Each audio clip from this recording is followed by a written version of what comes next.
नमस्कार, मैं सर्वेश कुमार और आप देख रहे हैं स्वाभिमान टीवी। हम इस वक्त मौजूद हैं बरेली में और इन दिनों उत्तर प्रदेश में नगर निगम चुनाव की तैयारियां जोरों शोरों पर हैं। तो वहीं एक दावेदार हमारे साथ मौजूद हैं जो कि मेयर पद के लिए दावेदारी करेंगे। तो आइए इनसे जानते हैं कि किस प्रकार की इनकी योजनाएं रहेंगी और आखिर क्या इनके मुद्दे हैं चुनावी।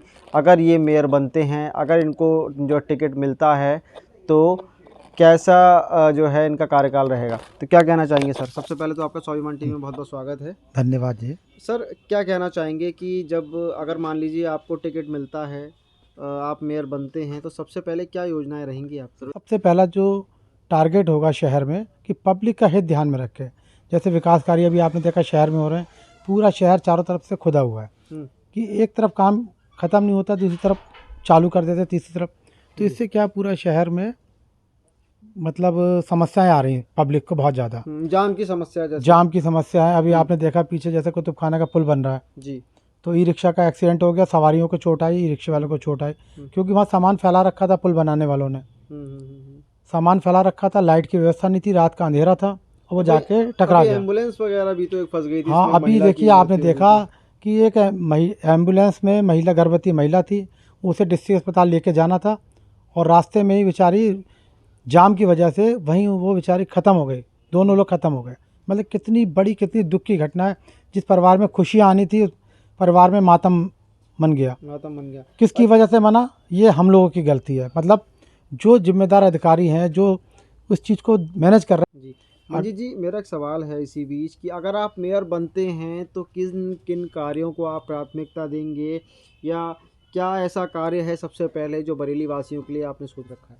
देखिए बहुत कार्य हैं, बड़ी लंबी लिस्ट है जी, लेकिन देखिए बरेली के मुद्दों की अगर बात की जाए तो बरेली में सुभाष नगर पुलिया का एक मुद्दा है। जी, जिस सुभाष नगर के लोग, उनका जीवन नरक से भी बुरा हो जाता है जब बरसात होती है। जी, और सालों से, ये नहीं कि अभी 2 4 5 सालों से, तो कई वर्षों से, पिछले कई वर्षों से इसकी मांग कर रहे हैं कि इसका कोई समाधान निकालिए। जी, लेकिन वो हर बार अपने आप को ठगा सा महसूस करते हैं। वादे बहुत हुए लेकिन उनका ध्यान नहीं रखा गया। अब शमशान भूमि फाटक है, वहाँ पे जाते हैं जब शमशान भूमि के लिए, रास्ते में 2 रेलवे फाटक पड़ते हैं। जी, जाम लगता है क्योंकि साथ में लोग होते हैं, जाम लगता है, फाटक बंद होते हैं रेलवे, कोई व्यवस्था के वहाँ ध्यान नहीं जा रहा किसी का। तीसरा व्यवस्था यह कि जब सड़कें बनती है, नगर निगम द्वारा सड़कें बनाई जाती है, जो सड़कें अच्छी हैं, भली हैं, उन पे फिर सड़क बन जाती है। अच्छा, अब ये सिविल लाइन में देखिए हमारे सड़क बनी है। सड़क बनाना अच्छी बात है, लेकिन पहले वहाँ तो बनाइए जहाँ सड़कों की हालत है। अगर वहाँ निकल जाएँ तो आप भगवान ही मालिक है आपका। संजय नगर वाली रोड देख लीजिए, उधर क्या हालत है। मतलब जहाँ रोड की सबसे ज़्यादा ज़रूरत है हमारे लिए, ये नहीं कि ये रामपुर गार्डन है तो यहाँ सड़कें हम 4 बार बनवाएंगे 5 साल में और दूसरी जगह 1 बार भी नहीं बनवाए, ऐसा नहीं। मतलब कहीं ना कहीं भेदभाव होता है। नहीं, देखिए अब हम किसी को लुभाने के लिए, मतलब हम पूरी पब्लिक जो है, अगर हम किसी पद पे बैठे तो हमारे लिए पूरा शहर की एक एक आदमी, चाहे वो ई रिक्शा चला रहा है, चाहे रिक्शा चला रहा है, चाहे कोई भी आदमी ठेला लगा रहा है। अब ठेले वाले, फड़ वाले, खोखे वाले, अतिक्रमण अभियान चलता है। ठेले फड़ खोखे वालों के साथ सबसे ज़्यादा जाती होती है, दुकानदार व्यापारियों के साथ जाती होती है। अतिक्रमण करना भी तो गलत है ना? अतिक्रमण करना गलत है, बिल्कुल 100% बात सही है। लेकिन आप अतिक्रमण के नाम पर जो दिखावा करते हैं, मतलब अतिक्रमण हटाना, उसको व्यवस्थित करना, व्यापारी क्या चाहता है, ठेले वाला क्या चाह रहा है, दुकानदार क्या चाह रहा है, आप उनकी मन की बात सुनिए। आप उनसे बैठ के उनके मतलब दिल का, अतिक्रमण हटाना समाधान नहीं है आपके कहने में? नहीं, अतिक्रमण भी हटाया जाए, लेकिन आप मेरी बात समझे।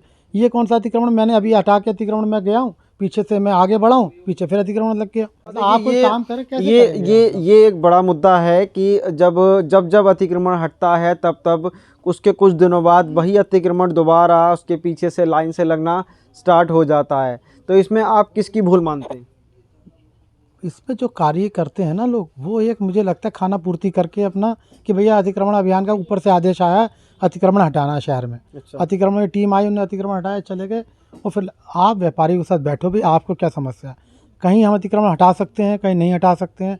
कहीं हम जैसे कुछ सामान लगा रखा है किसी ने, हम उनसे भी किराया भी तय कर सकते हैं, नगर निगम की आमदनी शुरू कर। हमें पता कि मतलब कई सारे तरीके हैं भाई, व्यापारी को अगर हम किसी को भी दिक्कत ना हो, हम किसी को फायदा पहुंचा सकते हैं, हमारे नगर निगम को भी फायदा हो सकता है। ऐसा भी काम होना चाहिए। मतलब पब्लिक को ध्यान में रख के, कुल मिला के हम पब्लिक के लिए बने हैं, जनता की सेवा के लिए बने हैं, हमें उनका ध्यान रखते हुए काम करना चाहिए। अच्छा सर, मेरा एक सवाल और है, स्मार्ट सिटी के कार्यों को आप किस तरह से देखते हैं?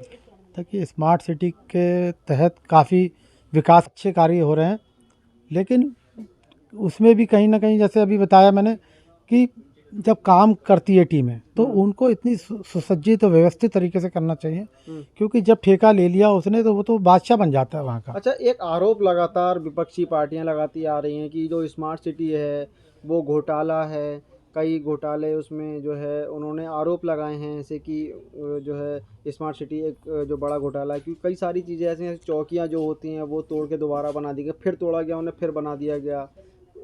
देखिए, ऐसा होता है कि जब हम लोग बड़े बड़े काम करते हैं थोड़ी बहुत गड़बड़ी भी होती है कहीं ना कहीं उसको, क्यों हमारा जब टारगेट बड़ा होता है तो छोटी छोटी चीज़ें हम नहीं देखते, लेकिन नहीं तो जहाँ भी अगर गड़बड़ी हो रही है जी जो जिम्मेदार लोग हैं उनको पूरा एक एक चीज़ का पता होना चाहिए कि कहाँ पर क्या गड़बड़ है। मालूम पड़ा हमारी अगर मंशा साफ़ है ना, हमारी इच्छा साफ़ है, जी तो हमें छोटी से छोटी कमी और गलतियाँ दिखेंगी। नहीं तो उसमें ये भी तो सामने आता है कि एक बार बन गया, दूसरी बार फिर आप उसको तोड़ रहे हैं, फिर तीसरी बार नहीं फिर नहीं, उसको गलत बना रहे है हैं, तो वो पैसे ये। की वेस्टेज है। जैसा मैंने किया सब ने, उमेश गौतम जी ने बहुत अच्छा कार्य करा, प्रयास किया अपना 100% देने का, कोशिश की है। मैं नहीं कहता कि उन्होंने कुछ गलत किया है। और रही नंबर की बात, नंबर तो देखिए जनता देती है, अच्छा काम करा है, बढ़िया काम करा है, लेकिन मेरा मानना ये है कि मेरी जो सोच है कि अगर जैसे आपने मुझसे सवाल किया कि आप मेयर होते तो आप कैसे करते, या आप मेयर बनेंगे तो किस तरह से काम करेंगे, तो अगर मैं मेयर होता तो यकीन मानिए कि सबसे पहले मैं जनता के लिए, अगर जैसे कि कुतुब खाने का भी पुल बन रहा है, वहाँ के व्यापारी परेशान हैं, उनका व्यापार ख़त्म हो गया, अभी पाइपलाइन टूट के दुकानों में ना पानी भर गया, मतलब इस तरह की अव्यवस्थाएं ना हो, इसका पूरा ध्यान रखे।